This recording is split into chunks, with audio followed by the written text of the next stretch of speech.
Welcome to Defcon 3. I'm Katie McFarland.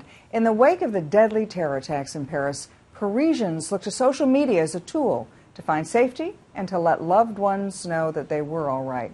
The hashtag Porte-Vert trending on Twitter as residents opened their homes to those seeking shelter during the attacks.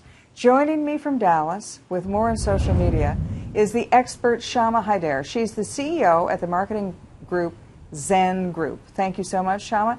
Tell me, what happened in Paris? Everything shut down, but then people went to social media to open the door.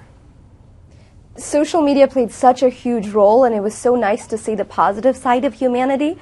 Essentially, Parisians were posting, roughly translated into English, open door, hashtag open door, where if they had availability in their homes, they were opening their doors to strangers who might have been stranded after the attacks on the streets. And I mean, it was just amazing to see the outpour of love and humanity from these people towards strangers. And on the flip side, what I think is great is we were doing that here in the U.S. too, because people were saying if you were stranded in the U.S., that was also trending, and people who couldn't get back to Paris because their flights were canceled, they also had places to stay. So you had people in Manhattan saying, hey, my door is open, I can take 2, I can take 3 people. And so really it was kind of this global phenomena of using social media to support each other.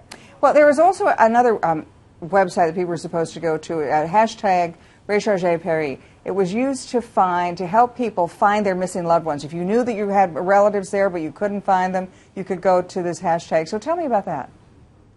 There's been a huge initiative. So on Twitter, yes, you could use this hashtag. People were saying, have you seen this person? If someone had, they would respond. I mean, it really just was like this massive lost and found, if you will, and it's still ongoing. On Facebook, of course, it has the safety check feature, which is the first time that Facebook actually enabled that for a human disaster, not a natural disaster. Mm-hmm. And people would let their loved ones know that they were marked as safe, and so that was another big feature being used. Well, Shama, you know, Facebook actually is taking some flack for activating that safety check now, but not activating it after the deadly bombings in Beirut last week or other attacks.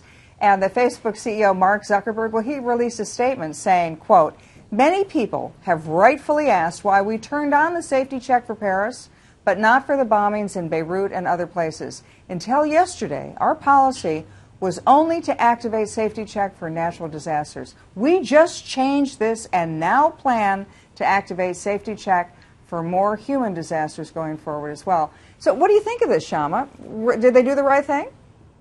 I think it's great that they've launched this now, right? So I think what Facebook is saying is we've only kept it for natural disasters, which is true. They've always kept it for, you know, earthquakes, tsunamis, things like that. Now remember, their algorithm has to work with very specific parameters for marking someone safe. It has to be in a certain area, a certain time period.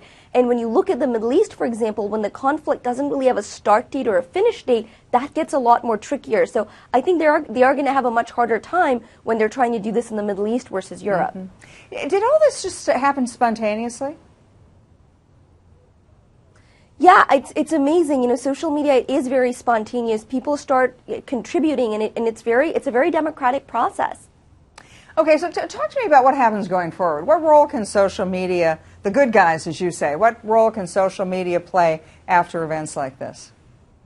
You know, just the things that we've seen have been so powerful. The outpour of support from people, giving shelter. They're not being asked to step up. They're just doing it because they feel like that's from the goodness of their hearts. And I think we'll see that. I think we'll see people organizing, right, without someone actually telling them to do it. I mean, this kind of natural organization that social media is great for. And the fact is, people are now the media in many ways, right? So even the stories that come out, they don't all need sort of a television platform to do so. They can they can speak their own truth. The stories can come out using the platforms that people feel comfortable with. So I think we're going to learn a lot more too about the tragedy as we go forth, as people step forward and give their account of things.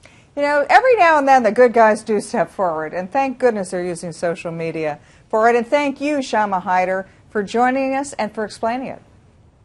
My pleasure. You can check out foxnews.com for more on this developing story, and particularly for using social media. I'm Katie McFarland. Thanks for watching Defcon 3.